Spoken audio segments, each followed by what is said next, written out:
Okay, good morning and welcome to the final panel of our 6-panel, 1.5-day conference. I'll say we certainly saved the most dynamic subject for last, hopefully the most interesting. I know the panelists that are seated to my left are eminently qualified to discuss the war in Ukraine and its effects on Black Sea regional security. And what I've asked them to do, rather than do opening remarks, is to answer some questions. And the hope is that we'll have some different answers which will generate some discussion. So I'll very briefly introduce the panelists from your left to right. Elena Snigyr, Jean Monnet Fellow, Robert Schuman Center for Advanced Studies at European University Institute. And then we have 4 FPRI fellows and senior fellows, Ambassador Batu Kutelia, Mr. Phil Wasielewski, Nick Gvosdev, and Aaron Schwartzbaum. The bios of all the panelists are on the agenda. They have long and impressive bios that I won't read here, but suffice to say, this is an all-star team to discuss the war in Ukraine. So,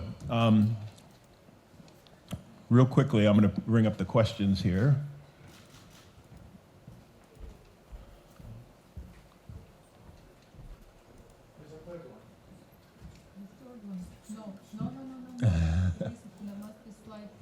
Here they are.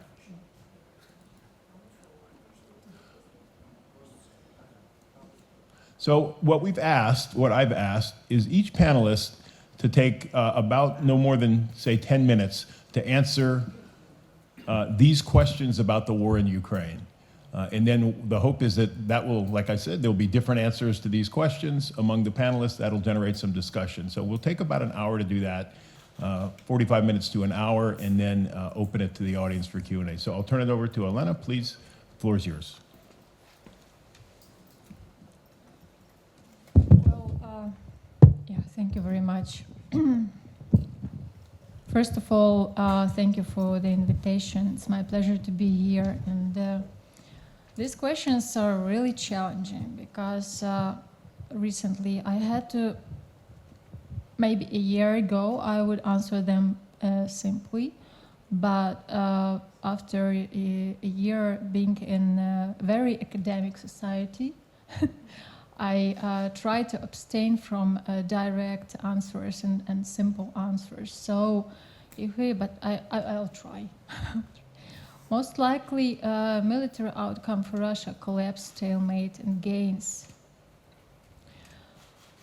For every of these questions, for the first one and for the rest, I would say it depends on many factors that have to be mentioned. So it depends on the resilience of Ukraine. It depends on the resilience of the West, and it depends on understanding Russia. And it depends on Russian ability to get as much allies as possible, to gather a lot of friends around common goals. So we do not know actually military capabilities and military resilience of Russia. If Russia continues this war, Russia, to my mind, I'm not military expert, to my mind, Russia is able to continue this war with Ukraine for a long, long time. It's the question whether Ukraine is able to continue this war with Russia and to be resilient in this war. And what will happen when Ukraine, or if Ukraine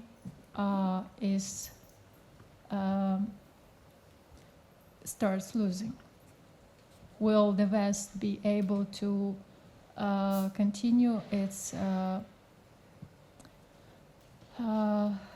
confrontation with Russia? Because Russia will be able. Will the West be able and be willing to continue this confrontation with Russia and to react accordingly? So this is the second question. Will the West maintain its resolve level of effort? level of effort. It also depends. It depends on resilience of democracy in the world, and we know it's declining. So it depends on the unity between the United States and Europe. It depends on the results of elections and on the effectiveness of Russian malign actions and malign influence on Western societies. Is there a really realistic chance for a nuclear threat? To my mind, tactical nuclear weapons, yes. Strategic nuclear weapons, no. That's short answer. That's easy. Will the West have to significantly increase its involvement to change the trajectory? If the West wants to win, yes.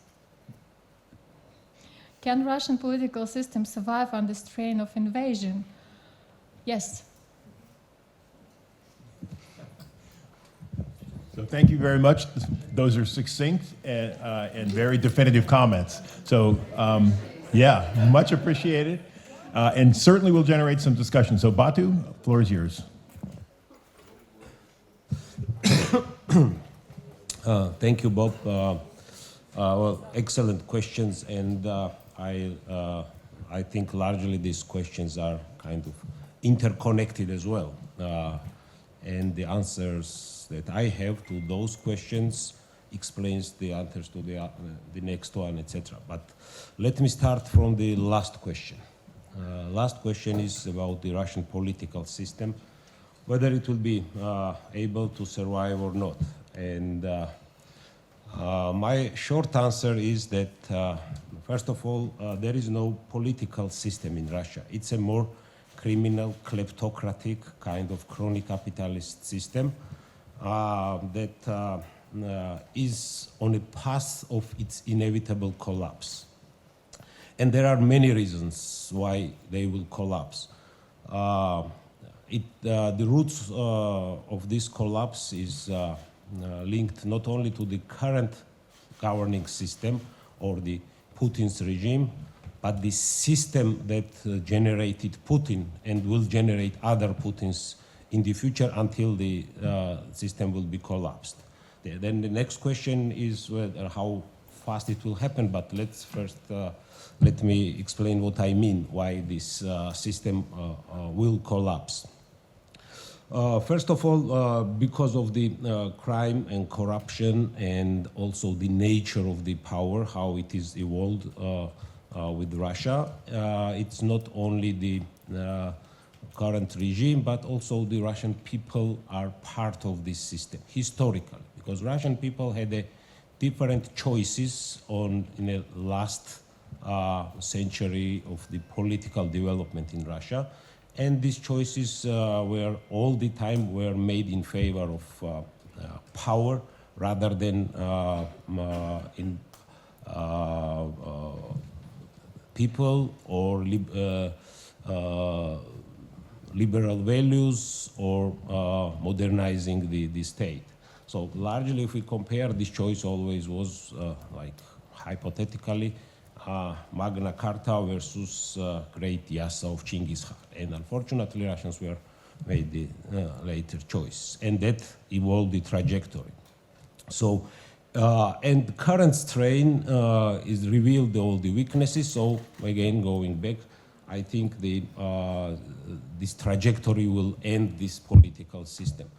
For those who are interested to more profoundly understand, I would strongly suggest, if you have not read, article or essay by Yuri Afanasyev dated in 2009. He wrote this essay after Russian invasion in Georgia. And there is a very good analysis of this trajectory, but the last sentence of this essay is quite interesting and strikingly, adequately projecting the outcome. It says, we will very soon bring about the end of the cultural and historical phenomena that is still known as Russia. And I think Russian invasion in Ukraine last year accelerated this process. So the next question is about the West's involvement and whether the West will increase significantly its involvement to change the trajectory. First, let's clarify what is the involvement means, whether we speak about direct military involvement or more, let's say, the same type of hybrid, let's say, response, or even hybrid offensive against Russia's declared war against democracy. Because as several times been said during our conference, what we face right now is democracy versus authoritarianism, which U.S. President Biden during his inaugural speech quite eloquently framed. And I believe that this is exactly the frame where we are trying to find the solutions. So, and if we speak about the West's involvement in a more hybrid way, that means if West decides to be more offensive in an informational dimension as well, because in that process of trajectory of the collapse, there are a lot of internal problems happening in Russia. So how painfully this will be, or we will let it go, is its own half-decay process, or we will accelerate this. It depends how united the West will be. So whether the West will maintain resolve or not can be also rephrased, whether West will be able to maintain its unity regards of the future of the Russia, and not be scared about the dissolution or decolonization of Russia, which is an ongoing process, I think, has been accelerated again by Russian invasion.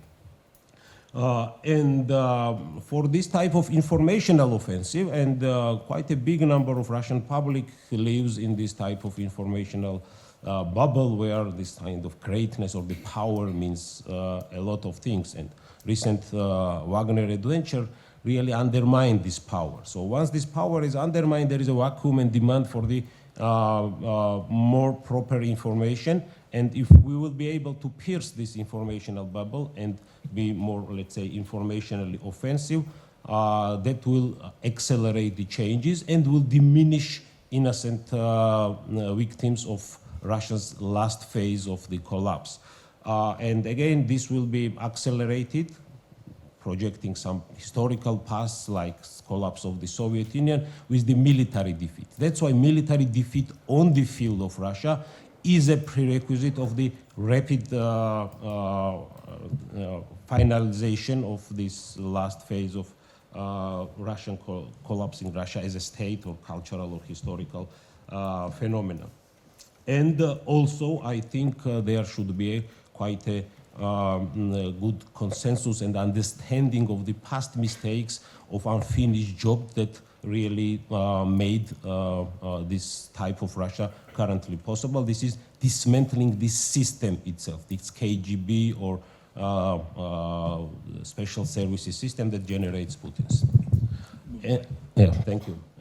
And then going to last question, whether there will be nuke or not. This question is also connected with the Western unity. If West maintains unity, there is a minimal chance that Putin will decide to use even tactical nuke. So again, everything starts from the Western resolve unity, and this unity might accelerate the last phase of the collapse of Russia militarily and politically, and this is the shortest path to peace. Thank you. So thank you very much, Batu. So we already have our first point of disagreement, which is good, and that's in the last question. Can the system survive, right? Elena was pretty definitive that yes, it can. Batu, I think I understood you to say it's inevitable. Its collapse is inevitable, whether it's under the strain of the war or not. Phil has actually written for FPRI a piece on the Russian political system recently and whether it can survive. So let me turn it over to you, Phil, if you can answer the questions. Thank you. All right, thank you. Oops, this, You have to get very close to okay. Okay, there we go. All right, thanks. Thanks, Bob. And before I begin my remarks, let me just start with some personal remarks. I am very happy to be here. I haven't been back in Georgia since 2004, and I've already noticed the changes, starting with what did you do with all the white Zhigulis and Ladas on the roads? I'm happy. This is my, right down, Bake is actually my old neighborhood. I first came here in 1994. Used to live on Abashidze Street, Mehmet Abashidze, not Aslan Abashidze Street. And so it's good to be back here. And I got to meet two very fine professors of international relations from the old school. You may know them by name. They're unfortunately no longer with us. Alexander Rondelli and Gela Charkviani. And I think they would be just great to see so many young people, so many young Georgians here studying international relations and attending a conference like this. Now to get to work. I do not know exactly how the war in Ukraine will end. If I could predict the future that great, I would be in Las Vegas right now with a lot more money and wearing a lot better clothes. But you do have to make some calls, and my call would be, yes, I believe that a collapse of the Russian army in Ukraine is possible due to what I call the brittleness of the army based on its heavy losses, its poor leadership, its poor morale right now. If the Ukrainian army is able to make a deep penetration into its lines and cut it off from its supplies, I think you could see this. And I would say that I would define a military collapse as a loss of the majority of combat power that is currently located in Ukraine, Russian combat power in men and machines, and with Ukraine leading to it to liberate the Crimea. I could also foresee a domestic collapse via major political upheaval in Russia that leads to Putin's removal, and I'll cover more about this in the last question, but also sustained infighting amongst competing Russian political factions, all of whom, this I must stress, have their own armed forces at their disposal in various guise. And this could lead to widespread violence or even civil war. We saw a possible preview of this last week. And therefore, Ukraine's path back to Crimea may go through Moscow, vice the Perikop Isthmus, which we'll see. However, if the Ukrainian army is not able to break through in the Zaporizhia front, if it is not able to retake the land bridge between Mariupol and the Perikop Isthmus and enter Crimea, then stalemate is a possibility. I cannot foresee Russia generating enough combat power in this year to make any strategic advances, although tactical advances and victories are still possible at the tactical level. Now, moving on to the next question, I believe, and this is my own opinion actually, that the West will maintain its political resolve, but it will be challenged to maintain the flow of weapons and ammunition due to decreasing stockpiles and limitations in its own military-industrial base. Fortunately for Ukraine, Russia faces the same dilemma regarding weapons and ammunition production to an even greater degree. War weariness will probably affect some Western voters and political parties, but my estimate is probably not to a degree that would cause any major policy shifts. I'm going to skip ahead, since we're talking about Western resolve, to the trajectory. Yes, I believe that for Ukraine to win this war, and by winning the war, I generally mean by recovering its territory to the internationally recognized borders, including by Moscow of 1991, that they will have to change trajectory of the aid. But this should have, and specifically the United States, I'm going to call out, but this should have happened a year ago.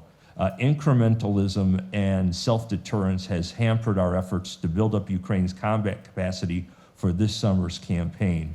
It has been the one step back in the comparison to this two steps forward that the West has done in supporting Ukraine since February of 2023, excuse me, or 2022. I'm sorry, I just arrived at 5 o'clock this morning on the LOT flight, so forgive me if I know where I am, I just don't know what year I'm in. Now, regarding the nuclear threat, when any party to a conflict holds nuclear weapons, the possible use can never be discounted. However, there is also a de facto two-key system for any country regarding the use of nuclear weapons. The first key is in the mind of the commander-in-chief. The second key is held by those in the political and military chain of command through whom the order from the commander-in-chief must pass to use the nuclear weapons. I do believe that Putin, if faced with what he believes is an existential threat, not to Russia, but to himself, and he equates himself with Russia, would give the order. The question is, would it be followed? We saw last week that Putin's control and support of the military is not absolute. And I'd be willing to cover more about the specifics. I wrote about this for FPRI a while ago, that even the use of nuclear weapons is no magic wand for Russia. But one thing to consider, if you go to www.accuweather.com and type in winds to Ukraine, you will see that right now the winds in southern Ukraine are blowing south towards Crimea, and then also to the east towards through the Donbass and into Russia. So there are certain things that have to be taken into consider regarding the use of nuclear weapons. Finally, Russia's political system, can it survive the stresses of the war in Ukraine? If we define Russia's political system, and I agree with Ambassador Kutelia in many of his remarks, as an authoritarian rule behind a facade of democratic ceremonies such as elections, yes, the regime can survive. Most of the popular discontent to date in Russia about the war is not that it's being fought, it's about that it's being fought poorly. And that says a lot, and that has to be taken under consideration. Putin is probably unlikely to talk about the various different options. In my estimate, he's unlikely to survive the fallout of a major military defeat in Ukraine. But that is going to be, I think we should specify, a leadership change and not a regime change. The danger in his falling from power is he will no longer arbitrate between the rival power groups that make up the Russian elites.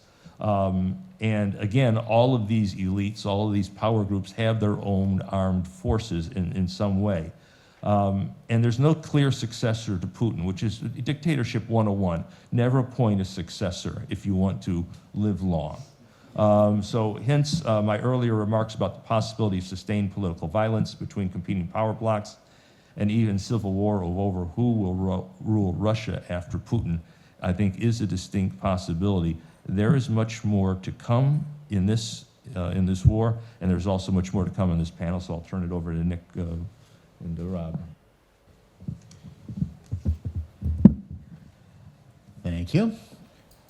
I'm going to work through the questions in a different order, and I want to pick up on this last point about the political system and the nature of power, and to take us back a few years before COVID, before the the restart of active military operations in Ukraine by Russia. And this goes back to the 2018 elections and what happened afterwards. That under the leadership of Putin's chief of staff, there was an effort to try to regenerate new cadres for the system, and Putin in particular was looking for new sets of loyalists that would be loyal to him.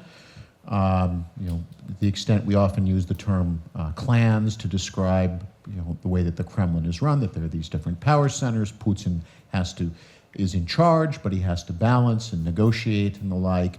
After 2018, we began to see the refresh of the regional governors, a real effort to appoint people that were younger to positions to test them out. And then, of course, COVID hit, and Putin isolated himself, may have had some health issues. Certainly when we were looking at footage of Putin in 21 and 2022, clearly there appears that there could have been some treatments. He was definitely very concerned about meeting people or being too close to people. That raises, again, this question of succession. On the one hand, you don't want to have your successor ready to take over from you, but on the other hand, the system needs to have some degree of reliability that if something happens in Putin's mortality as he gets older, whether from illness or other causes, is there someone who can then hold it together and keep it moving forward? This is why when we're looking at this Wagner incident, actually the longer this has been going on, the more questions I'm having about it now.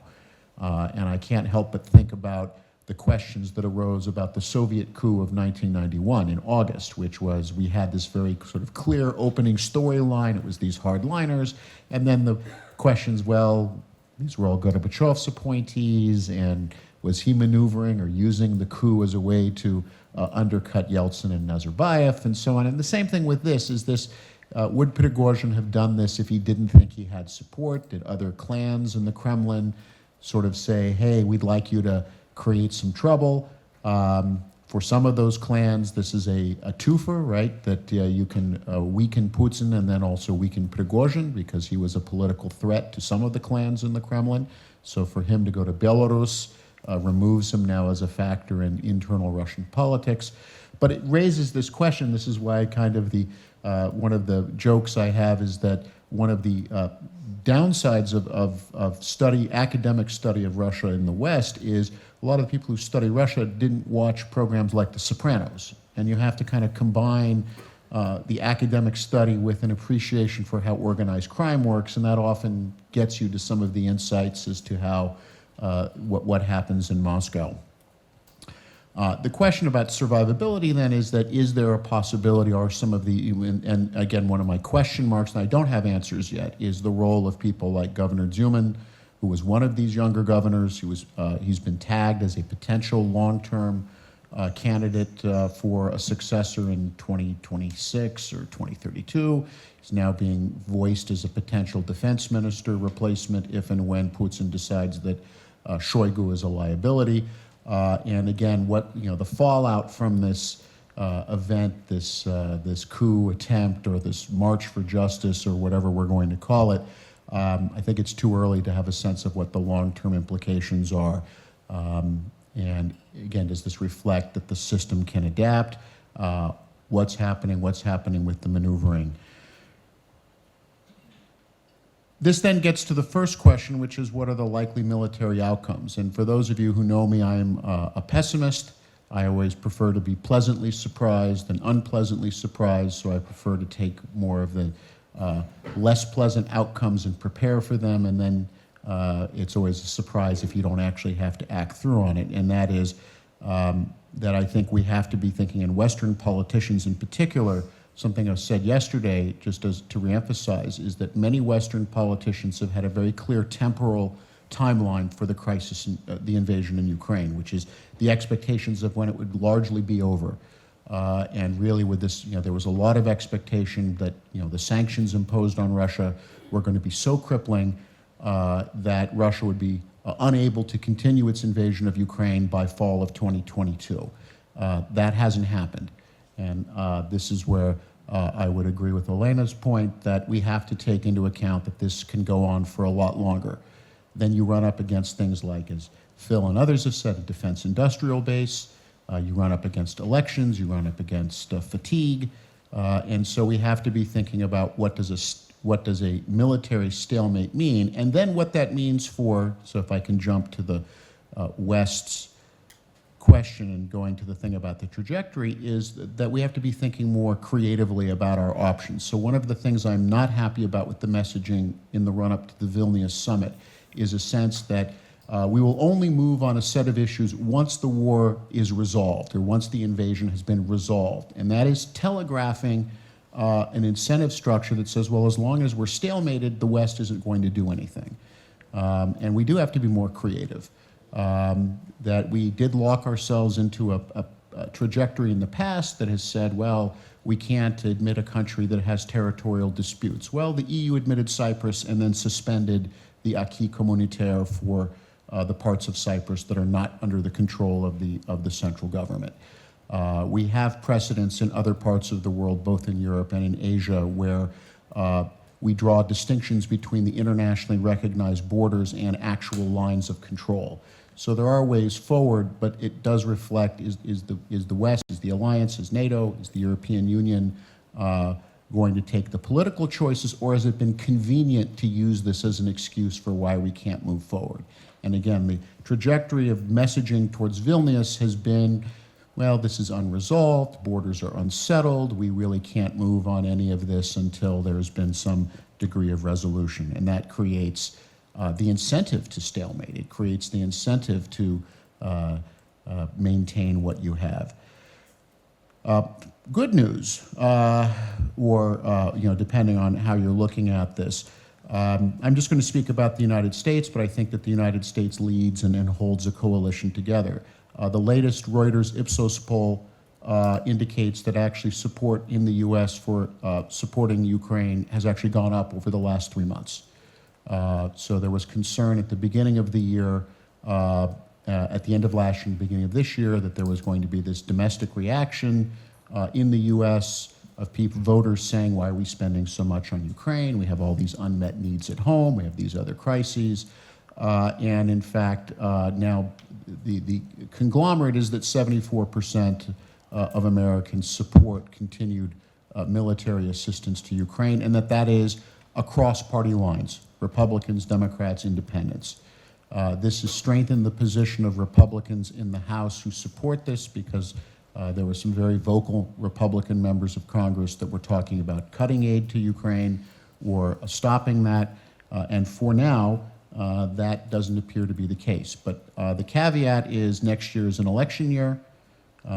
Election years have a funny way of impacting how administrations look at their overseas engagement. The most relevant example I would put forward that people need to focus on is that in 2004, the pressure of the election year is what caused the Bush administration to accelerate the transition in Iraq. The idea that the United States had to transfer sovereignty quickly so that by the time the election rolled around, the Bush administration could say, well, we were no longer the occupying power in Iraq, regardless of what the security and economic situation was on the ground. So that's a risk going into 2024.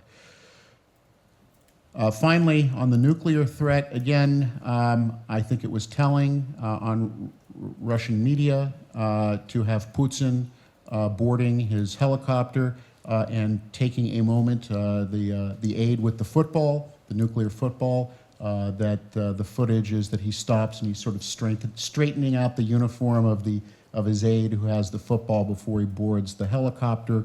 I tend to sometimes read that these might be ways to signal, and I think if you called attention to your aide who's carrying the football, it's supposed to be a reminder that this is still in control, still has access to the codes. I know, Phil, you've raised the question of whether or not an order would be followed or not, but I think that is a point that he's again saying, I still have this option, it's still there, and I think that has also again been part of getting back to the West significantly increasing its trajectory, even in the types of military equipment that has been provided. I think that the final frontier is the Biden administration does not want to provide systems that would be difficult to interpret once used as to whether or not they would be used conventionally in defense of Ukraine or as a decapitation strike on the Kremlin, which would then incentivize a nuclear response. Now, again, whether or not Phil, you've talked about self-deterrence, and that's a debate we can, something we can discuss more in the questions, but I do think that has been part of the Biden administration's reluctance to go the final distance in terms of the amount of and types of military equipment it is willing to provide to Ukraine. And then the other question with that is what happens if individual NATO members now begin to provide more assistance to Ukraine. We've had the Polish and Lithuanian visit in Kiev, and is there going to be a sense that if NATO as an alliance is not going to move forward prior to Vilnius, will individual members? We've had precedents again in the past with Turkey and Azerbaijan of Turkey aiding and providing security assistance. So will individual NATO members go beyond what the alliance wants to do as the alliance? And then that raises questions about alliance management, which we can also discuss. And then finally, just to wrap it, bringing it back to the Black Sea region as a whole, is that what flows from all of this over the next few years is going to begin to set the template for the greater Black Sea region. You'll see the lines will begin to form, the connectivities will begin to be formed. The longer this goes on, and as Damian Kurnovich presented yesterday, the more the middle corridor becomes a reality and becomes the dominant. and that has the potential to really reshape the Black Sea area, but then it will also depend on the security of the Black Sea region for goods and energy to flow east to west. And so again, I'm not saying that that's a topic at the Vilnius summit. Again, I think that it should be something that should be proactively discussed, but it doesn't look like it's going to happen. So with that, Aaron, I'll turn it over to you. Thank you for the opportunity. Great to be presenting today. So some of this will rhyme with what you've heard before, some maybe won't, but let's dive in. So we'll start with question one, the most likely military outcome for Russia, collapse, stalemate, or gains. I think it's important that we are not viewing the military outcome as wholly separate, or indeed at all separate from the political outcome, that these are interrelated, kind of Clausewitz-style interpretation of it. I think the most likely outcome in both cases is stalemate, but stalemate doesn't necessarily mean that the current lines don't move. It's just that there will come a time where neither side feels they can gain militarily. The problem is that for both sides, I don't see any incentive right now for a meaningful settlement so much as a prolonged armistice, maybe Korea style. For the Ukrainian side, Putin understandably doesn't have a whole lot of credibility to promise a lasting peace. No security guarantees seem forthcoming. And for the Russian side, Putin can try to spin this however he may, but there are incentives for him to continue this state of heightened security for a variety of reasons we can dig into. I guess the thing I would note is that right now in the news that there tends to be with Russia and its invasion or re-invasion, full-scale invasion of Ukraine, this doom-boom cycle where it tends to vacillate between Russia's on the march and nothing can be done to stop it to Russia is surely completely defeated now. And I think with this offensive in the south, Zaporizhia, there's been kind of a doom cycle, one that's unfair to Ukraine given the immense military complexity of what it's trying to accomplish and the depth of defensive lines. I don't have a military background, so I don't want to get into the actual tactics of what that entails. But I think breakthroughs are possible. It's just going to be a question of ultimately the lines will settle, and then there'll have to be some accommodation, be that official or unofficial, a freezing of the conflict, if you will. Western resolve, the answer to that question is yes, but. And this will echo some of what you've heard before. The will, I think, is there. It's a question of just pure industrial capacity and math. The US and Europe may want strongly to support Ukraine, but there's math here. You can only produce 100,000 artillery shells in a month. Ukraine has a ton of needs. Just kind of the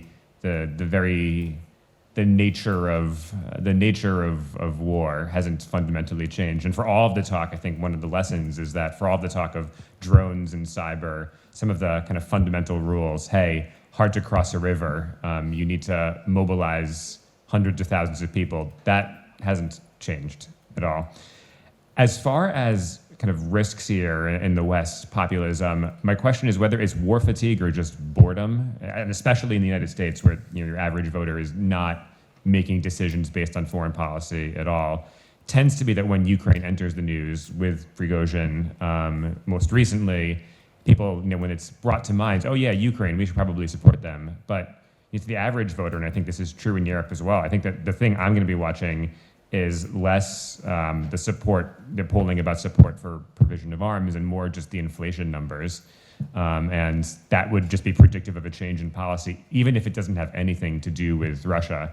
Speaking as far as Europe, you see the march of AfD in Germany, which is, of course, concerning.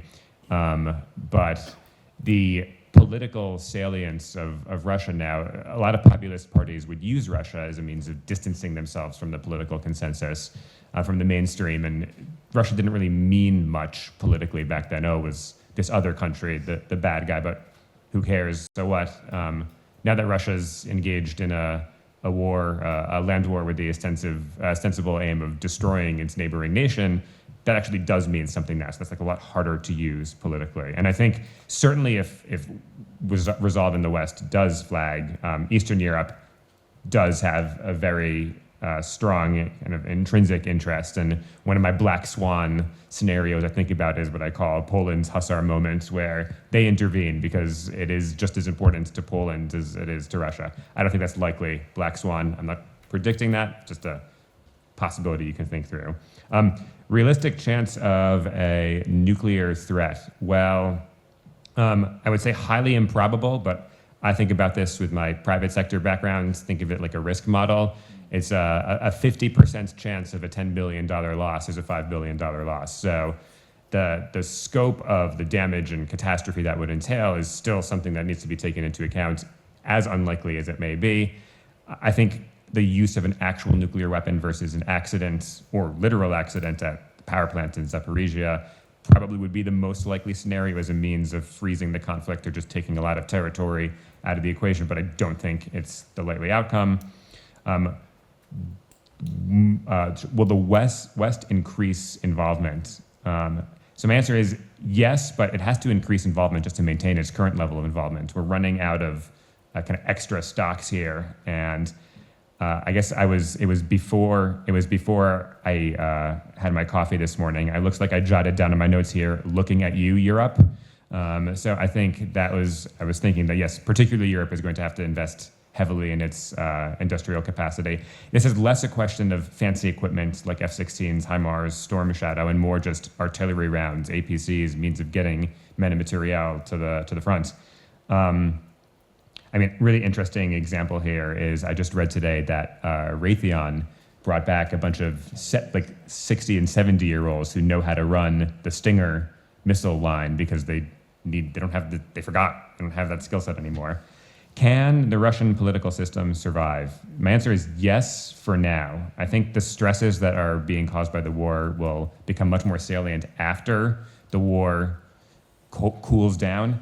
But Nick, you had mentioned cadres and the people who Putin has brought in to manage Russia. I think is a very interesting example because they're very competent managers, but I just want to poll maybe the crowd or the audience. Can anybody tell me something about the personality of Russia's Prime Minister, Mikhail Mishustin? I know what he's doing. I know what his policy is, but he's not bringing in charismatic figures. He's bringing in people who are capable administrators, and that might not be enough. He doesn't want people to accumulate political gravity or capital. So I think that's going to be a critical issue going forward, as well as some of the economic things we're starting to see in Russia. The shortage of a huge labor shortage now that's causing salaries to skyrocket. There's going to be an inflationary problem. Now, Russia's economy is doing all right for now because of this military Keynesianism and just spending on the military. But if the central government loses the will or money to continue basically keeping the economy afloat, that's going to cause a lot of issues. And inflation is bad for an incumbent government anywhere in the world. Doesn't matter if there's a war, it's just rough. So again, I don't think that's an issue now, but the dislocation caused by eventually, hundreds of thousands of troops coming home with a weakened economy that hasn't invested in any productive capacity in years in any meaningful way, that may be a problem. So thanks, Aaron, and thanks to everybody for your comments. Elena has asked for a couple more minutes to add to her comments, so I'm going to turn it over to you, Elena, and then I think we'll throw it open to the floor because I have plenty of questions as the moderator based on these comments, but I think we'll throw it open to the floor after Elena finishes. Thank you, Robert. I want to hug this discussion a bit because I think we all want to know what Russia really wants and what Russia will do. And the main problem in identifying real foreign policy goals of Russia and tactics to achieve these goals is that sophisticated diplomatic rhetoric, as well as Russian soft power, academic, cultural, and informational influence, distorted the reality and still do it. So I assume that strategic narratives and studying Russian strategic narratives can be helpful in identifying and understanding Russian goals and tactics to achieve these goals and vulnerable target groups of Russian soft power. I can come back and explain why strategic narratives, why I think they're important actually later, and now I want to go further and say that Russian strategic narratives actually create a coherent story that can be considered the Russian grand narrative. And this story is very binary. In this story, Russia positions itself as an adversary to the liberal world, to the West, as the victim of the West and as a leader of a non-liberal world. Russian diplomats tell different stories about Russian war with Ukraine, but Russian strategic narrative tells us that Russian war against Ukraine is a part of this global confrontation between Russia and the West. And in the global process of changing the world order. And therefore, we can assume that the hostile policy of the Russian government or Russian conflict with the West will continue even after the end of the Russian-Ukrainian war, if the existing Russian political regime is preserved. Russia competes for global discourse power as well as other major players, China and the US, and Russia proposes the idea of a new world order.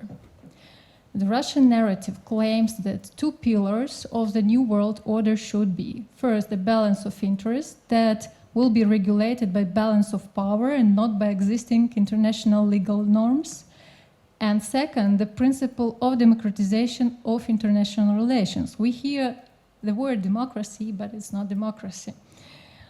The Russian interpretation said that this principle provides for the equality of political regimes regardless of the observance of human rights.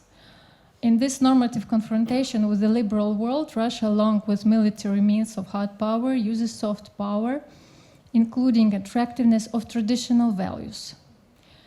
The protection of traditional values, and here it is very important actually, because traditional values is, Russia is forming right now its new ideology, and traditional values are the core of this new ideology, the basis of the new ideology, and traditional values are not conservative values. So this protection of traditional values as the reason of the higher goal of Russian policy is defined and used by Russian authorities to legitimize any actions of the Russian government and the Russian army in the eyes of possible followers of Russia. It should be noted, as I said, that the term conservative is not used in the text of Russian officials and Russian political scientists. Instead of that, the term traditional is used widely, and presumably this term can be used to emphasize the preference of the Russian political elite for the ideas of the traditionalist school. It can be also assumed that, avoiding specific reference to conservative values, the Russian authorities seek to make the term traditional values convenient and usable for the majority of international actors, and in this way they propagate the attractiveness of authoritarian regimes around the world. Another element of the legitimation of the policy of Russian government is also the narrative that the objects of the Russian aggressive policy are not sovereign and have a lack of identity and statehood. This narrative is currently being used by the Russian authorities against Ukraine, and which is more important, this narrative is gradually being introduced into the global discourse regarding European states. Russian authorities claim that European states are not sovereign, that they are ruled by the US. And from this point of view, the deprivation of subjectivity and identity in Russian strategic narratives is directly related to the narrative of protection or respond for peace narrative, which thus extends not only to those who belong to the Russian world, the famous conception, but also to those whom Russia has already once in history liberated from Nazism, and in brackets, of course, and in general on those who may feel threatened by liberal neocolonialism and turn to Russia for protection. The challenge of the West, the opposition to its dominance, is defined by the Russian as a mission to protect Russia and its interests and to establish a more just world order. The future world, according to Russian strategic narrative, should be divided between global powers into spheres of influence or spheres of regional integration. In this future world, Russia is defined as the future center of Eurasian regional integration. It is worth noting that the Russian narrative includes Europe as the region of Greater Eurasia. The fact that Russia sees Europe in the zone of its interest and its influence explains the Russian statement about the subjectivity of Europe in relation to the US and the need to restore the sovereignty of European states in order later to unite in the future into a single integration space of Greater Eurasia. And to conclude, I would like to say that if Russia, together with its allies, succeeds in this normative confrontation, it will mean replacing the liberal world order with an order based on the balance of power or balance of force, and the division of the world into spheres of influence of major powers. It will also mean the erosion of the international legal system, the system of international institutions, including financial ones, with unpredictable consequences for the world economy and the national economies of many countries. For the countries of Europe and the liberal world in general, the likely consequences may be the growing popularity of radical forces of the right and the left and their victory in elections. Economic and political instability, the instigation of internal conflicts in the European states, an increase in the level of corruption, the adoption of internal political decisions that contradict the standards of liberal democracies, the destruction of European and transatlantic unity, and the growth of threats in the field of security for European states. And finally, I would like to say that I'm really cautious in making any prognosis, especially optimistic prognosis, because as I try to be optimistic, but according to the Freedom House report, which was issued in 2022, the global expansion of authoritarian rule, the influence of authoritarianism in the world is growing at such a rate that it can already be considered a threat to democracy and liberalism. And unless, I quote them, defenders of democracy work together to guarantee freedom for all people, authoritarian model of the social organization will gain an advantage. And that is the aim of Russian global policy. And war in Ukraine is just a part of it. So thanks, Elena. So as you note, the stakes are high, right? The stakes are, if they're not Ukraine, they're not the Black Sea region, they're literally the future of the liberal or the rules-based world order is at stake here. So I see a lot of hands. Let's take a couple of questions at a time. Thank you very much for your speeches and talks during these 2 days. My name is David Matsaberdze from Tbilisi State University, Department of IR, and I would like to thank Dr. Robert Hamilton for inviting me to this event. I have a quick question. First, the first slide, what was their own questions, actually, it dealt with the regional security, and most of the talk was on Russia, and the questions were concentrated on Russia.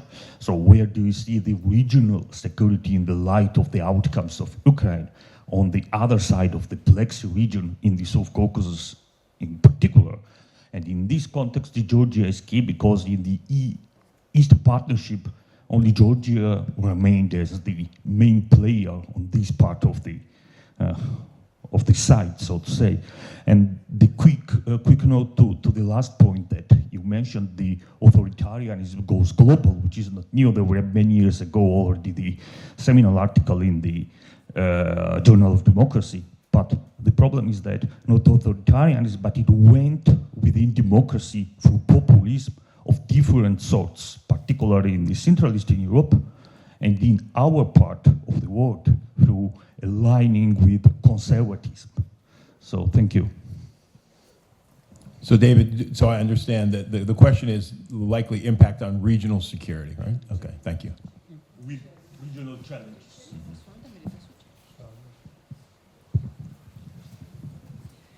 Thank you very much for this very interesting and illuminating panel. So basically, the last intervention suggested that what Russia wants and has been wanting for a long time was a concert type of world order instead of UN, one state, one vote type of rules-based international order. But this hasn't been a secret. It has been known for a while, too many within the field of international relations. However, still, since the collapse of the Soviet Union, the weak balancing towards Russia has prevailed, like the Russia first policy, the reset, etc., have contributed, have they contributed, in your understanding, to the augmenting of ambitions by the Kremlin and specifically of Putin? And what do you see the future of Western policy towards Russia? What it's going to come down to? Will there be a significant step away from the weak balancing? And of course, I understand now there is a huge support militarily to Ukraine, but there is still a bigger area of foreign policy. I mean, the entire foreign policy outlook, whether it will step away from the weak balancing, and what will it translate to? Okay, so two questions: impact on regional security and whether the West's sort of lack of resolve and weak balancing against Russia has incentivized the Russian behavior we're seeing now. I'll open it up.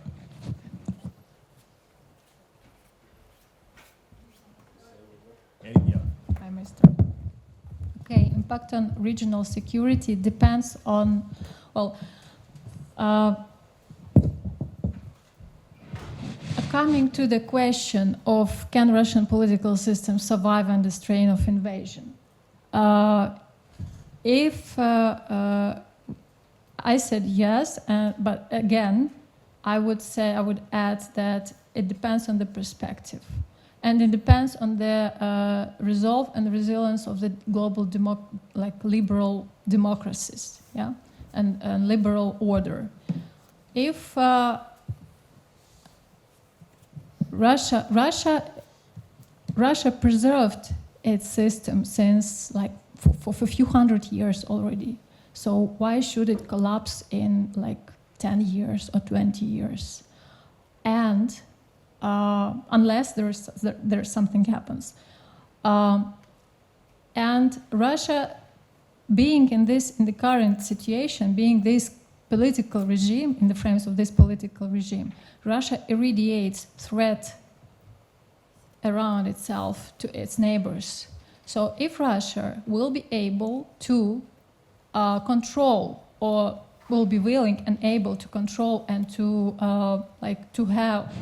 have these all regional projects under its control, then there will be no security in the Black Sea region. Russia will continue to create or to inspire conflicts. Those are frozen now, which are frozen now.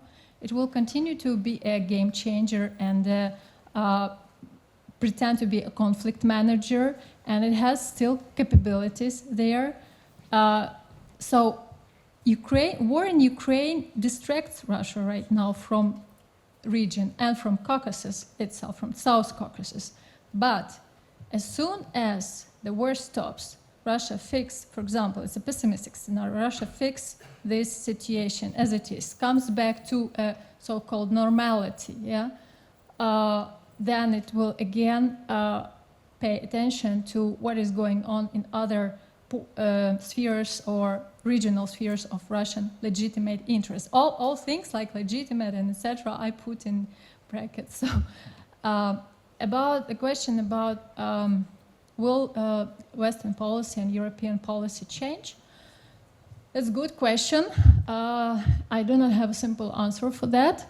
I would say yes, generally it can change. For example, if there will be a change in approaches in colonial studies, for example, in academic European world, when the academic Europeans and academic Westerners will see Russia as a super colonial power that still is exists, and that this issue somehow must be dealt with.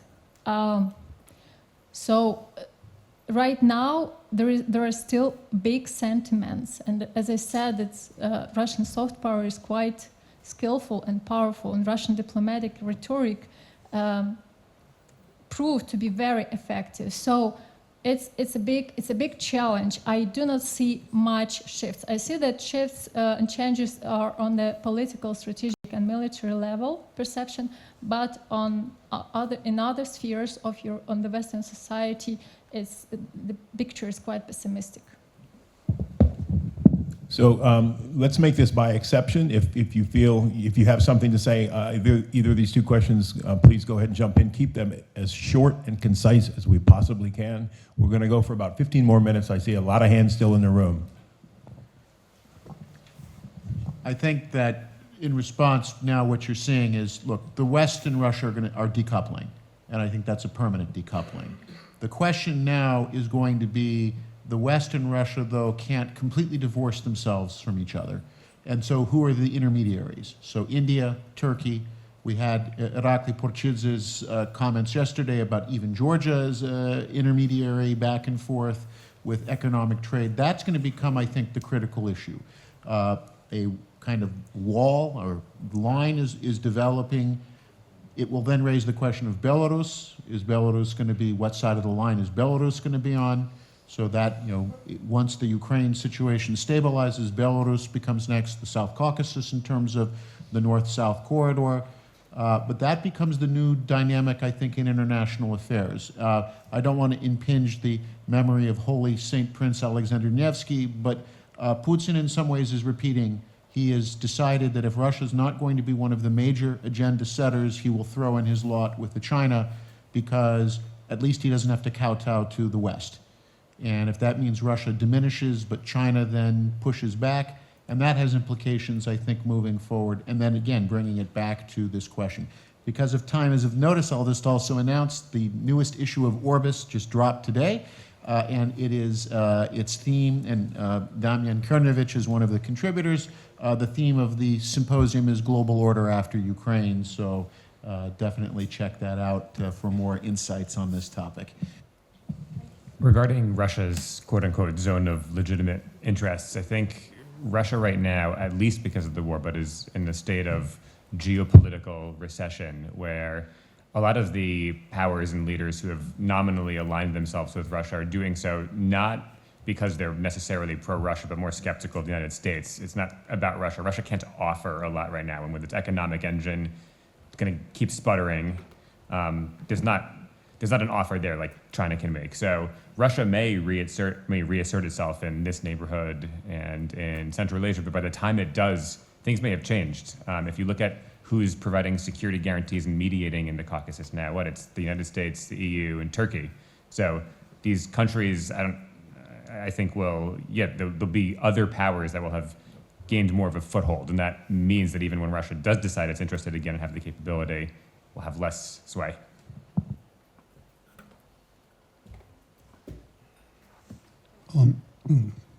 I strongly believe that any political system which is possible now in Russia, no matter what changes are there, will cause threats to the world.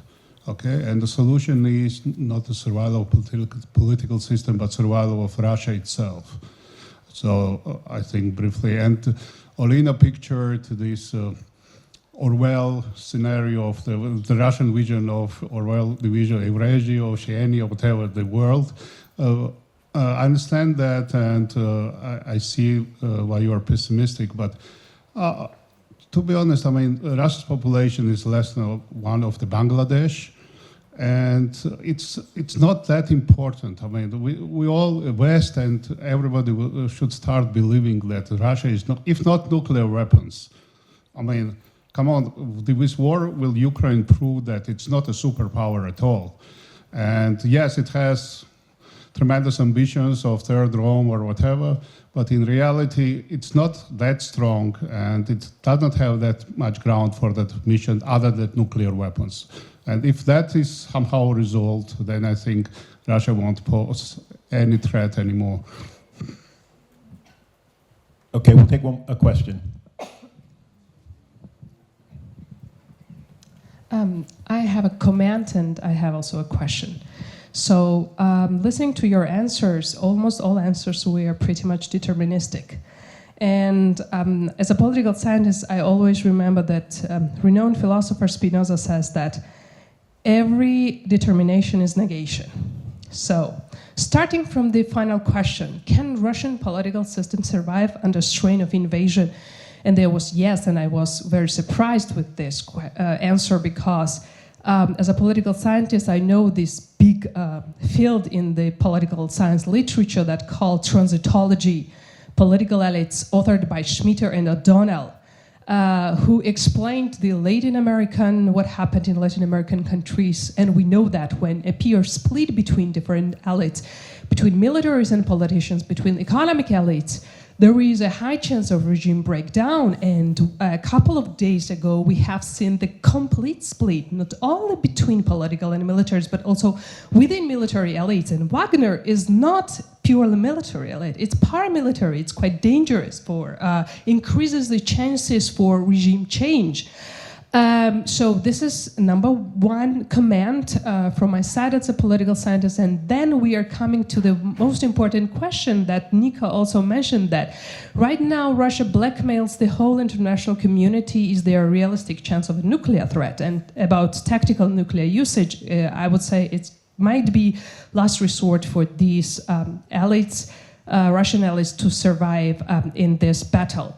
But I was wondering what could be the response of the West in case it happens. And we have seen this regrouping. Wagner goes to Belarus, and we know that tactical arsenal is also are going to be stationed in Belarus, and it might be used in their internal trades as a means of convincing Wagner probably to use it, and then furthermore scapegoat Wagner. As you know, we are not related to this situation because we were actually acting against them.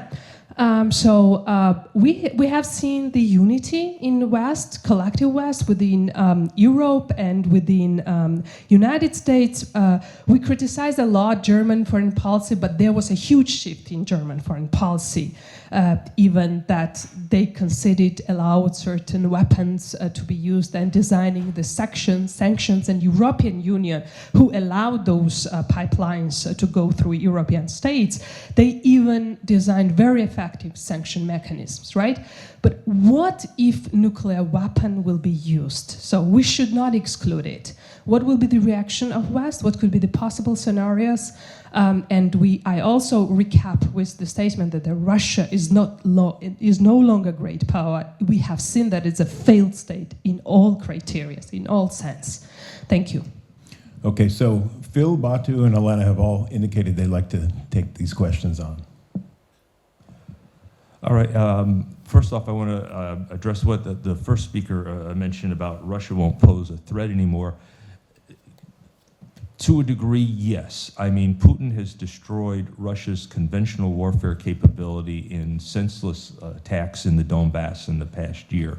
The Russian military has shown its great weaknesses. The Russian Navy is rusting at its anchorages and these things. It will also be very hard for the Russians to replace the equipment that they have lost with, as I mentioned earlier before.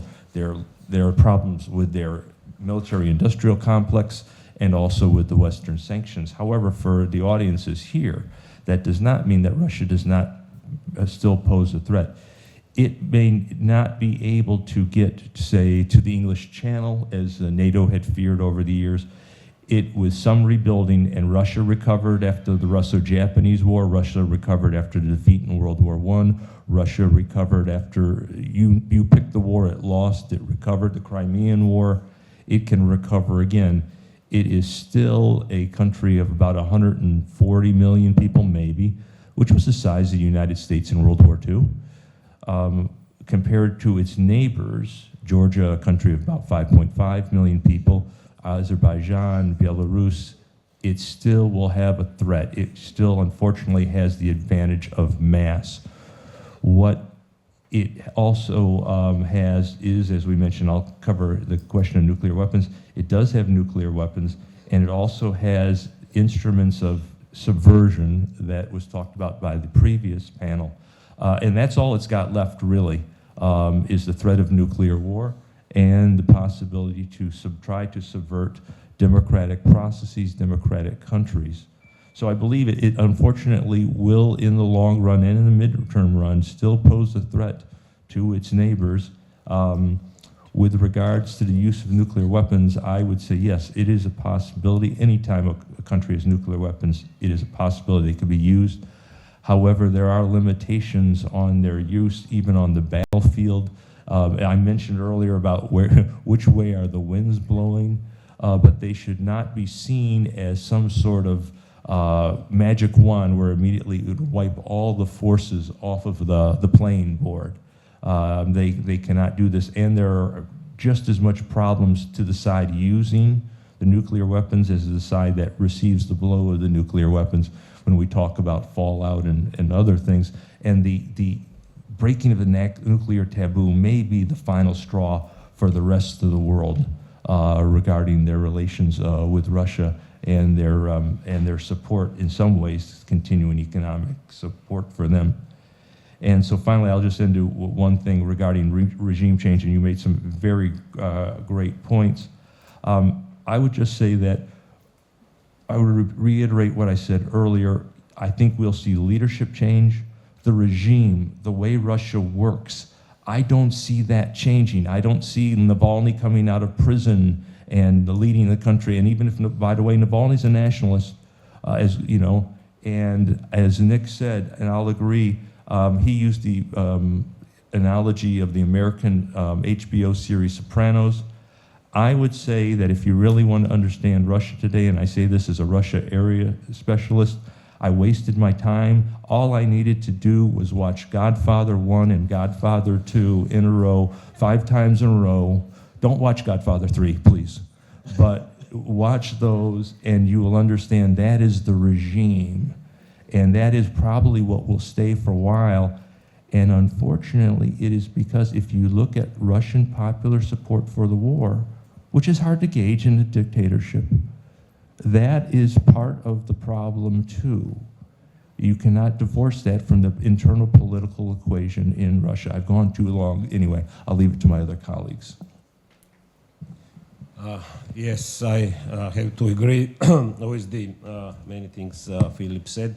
There was and still is in Russia this kind of a slogan that the people and the government are the one.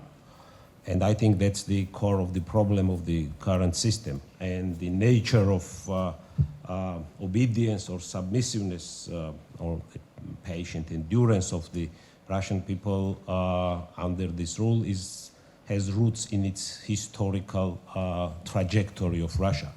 That's why when I was speaking about the collapsing, Russia will be collapsing, it's about the cultural or historical phenomenon. I'm not speaking as a state or a political system because it is not a political system. This is a more thuggish, kleptocratic unity of around the power. And unfortunately for Russia, the only power is the nuclear power. And they've been rattling this since the Soviet Union with this nuclear power. Even in 2009, there was a nuclear threat voiced by Putin, 2009, toward Czech Republic and Poland. Unfortunately, the response was rather weak at that time. Even in the same 2009, most of the Eastern European leaders wrote a very good letter alarming US President, newly elected US President Obama about the threats that were coming from Russia. Rewinding a little bit back as well about the personalities. In this type of like a Khanate, it's not a state, Khanate system, personalities does not matter. It's the power that generates the individuals. Who knew Putin before 1999? He was just gray nobody. But then, because of the consensus of giving him this power to blackmail the rest of the world, then he became the face. So again, I agree with Phil, there will be no changes unless system is destroyed.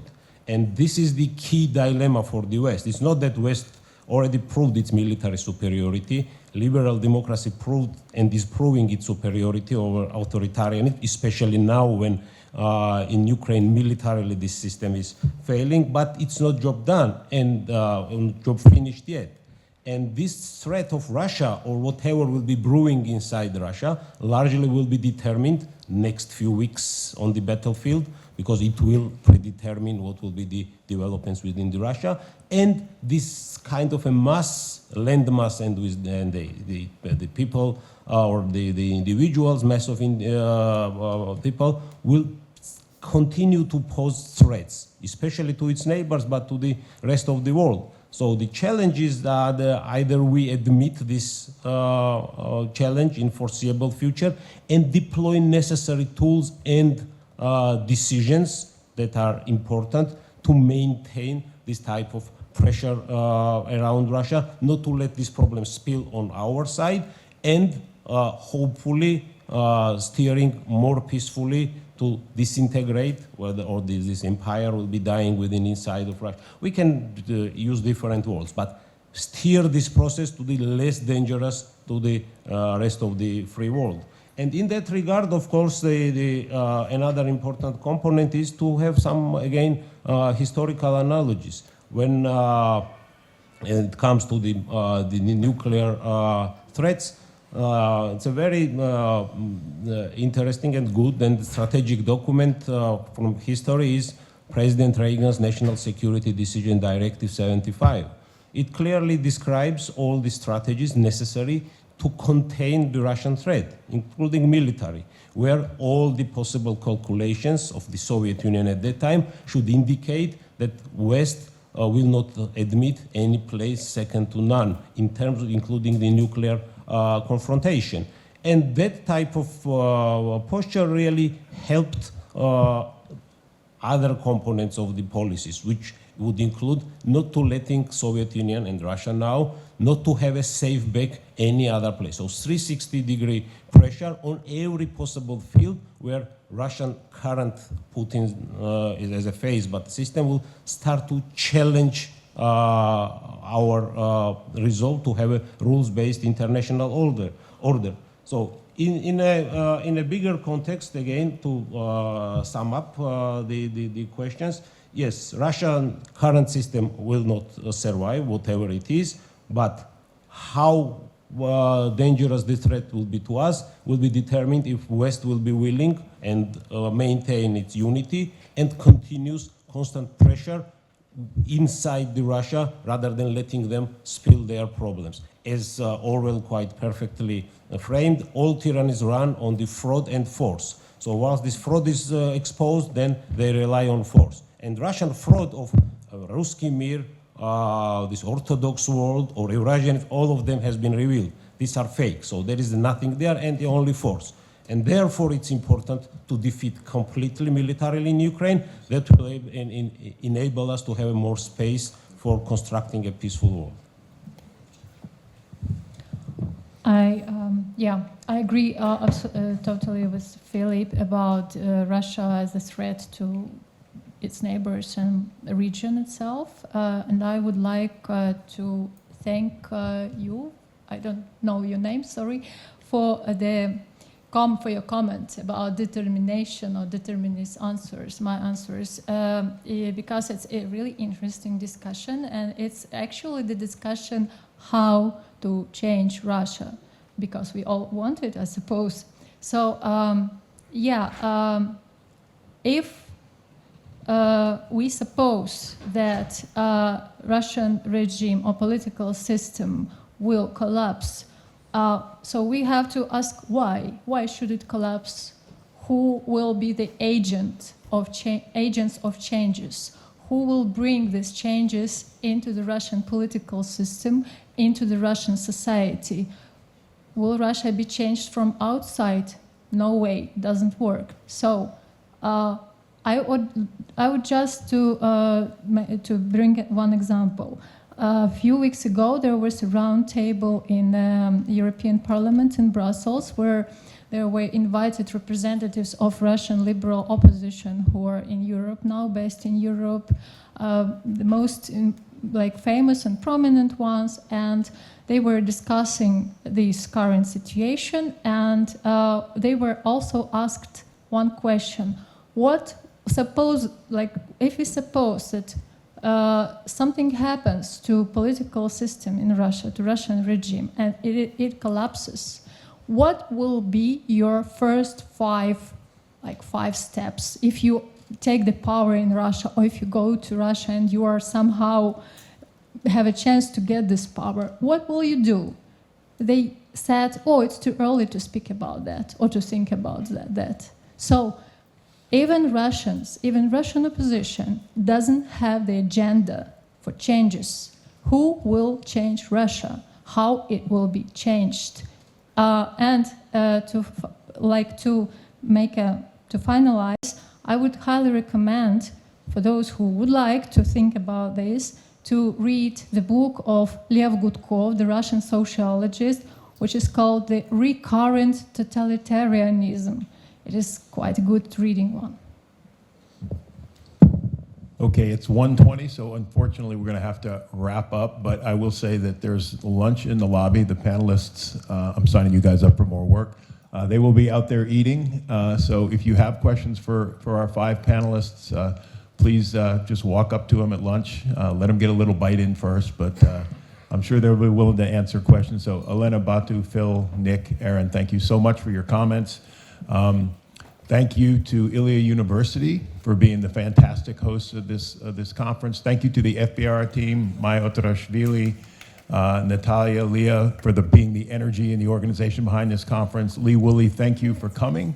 Thank you for representing the FPRI leadership, and lending the support that made this conference happen. So with that, we'll close it. We'll move into the lobby for lunch. And thank you all for coming, and thanks for your questions.